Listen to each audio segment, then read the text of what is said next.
हे दोस्तों, आपने squid game ये वेब सीरीज देखी होगी। इस शो में आपने देखा होगा कि सभी मिलकर खेल खेल रहे होते हैं और उस खेल में बहुत सारे लोग मारे जाते हैं और आखिर में कोई एक बंदा ही जिंदा वापस लौट आता है। तो ऐसी ही एक रियल लाइफ में एक जगह थी जो स्क्विड गेम से बिल्कुल मिलती है और उस जगह को द ब्रदर्स वेलफेयर होम कहा जाता था। तो इस वीडियो में हम आपको इसी जगह के बारे में बताने वाले हैं। तो चलिए जानते हैं ब्रदर्स वेलफेयर होम के बारे में।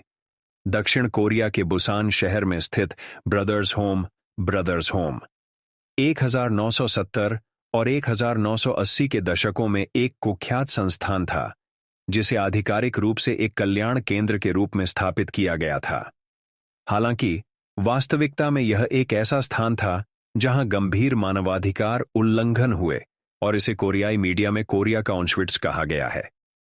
पृष्ठभूमि और स्थापना 1950 के दशक में कोरियाई युद्ध के बाद दक्षिण कोरिया ने युद्ध की विनाशकारी परिस्थितियों से उबरने का प्रयास किया। इस अवधि में अनाथों और बेघर लोगों की संख्या में वृद्धि हुई, जिन्हें समाज के लिए एक कलंक माना जाता था। 1960 के दशक में पार्क चुंग-ही की सैन्य सरकार ने समाज से गरीबी और अव्यवस्था के प्रतीकों को हटाने के लिए नीतियां लागू कीं, जिसके परिणाम स्वरूप प्रमुख शहरों में बिसा वैग्रेंट डिटेंशन फैसिलिटीज, आवारा निरोध सुविधाएं की स्थापना हुई।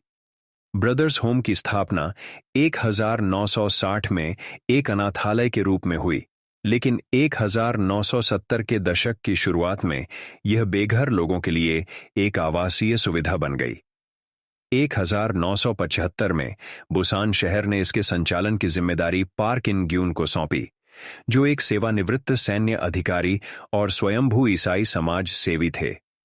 ब्रदर्स होम में रहने वाले लोगों को गंभीर मानवाधिकार उल्लंघनों का सामना करना पड़ा, जिनमें शामिल थे जबरन हिरासत।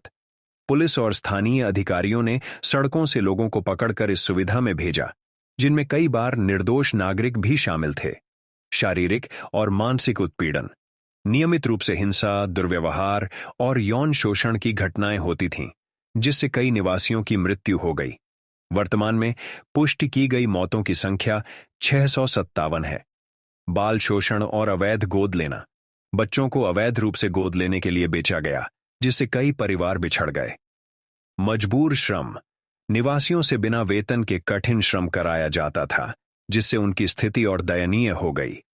1986 में एक अभियोजक किम योंग वोन ने ब्रदर्स होम में जबरन श्रम और दुर्व्यवहार की घटनाओं का पता लगाया, जिससे इस मामले की जांच शुरू हुई।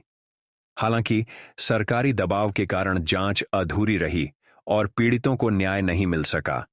2012 में बचे हुए पीड़ितों ने अपने अनुभव साझा करना शुरू किया, जिससे इस मामले पर फिर से ध्यान केंद्रित हुआ।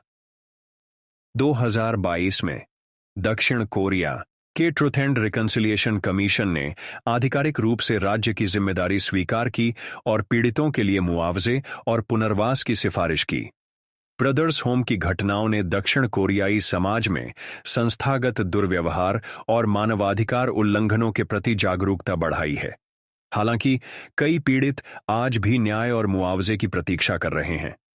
यह मामला इस बात का प्रतीक है कि कैसे विकासशील समाजों में कमजोर वर्गों के साथ दुर्व्यवहार हो सकता है और उनके अधिकारों की अनदेखी की जा सकती है।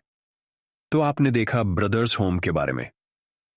हम आपको बताना चाहते हैं कि डीड ब्रदर्स वेलफेयर होम और स्क्विड गेम का कोई संबंध नहीं है और स्क्विड गेम एक इमेजिनरी शो है।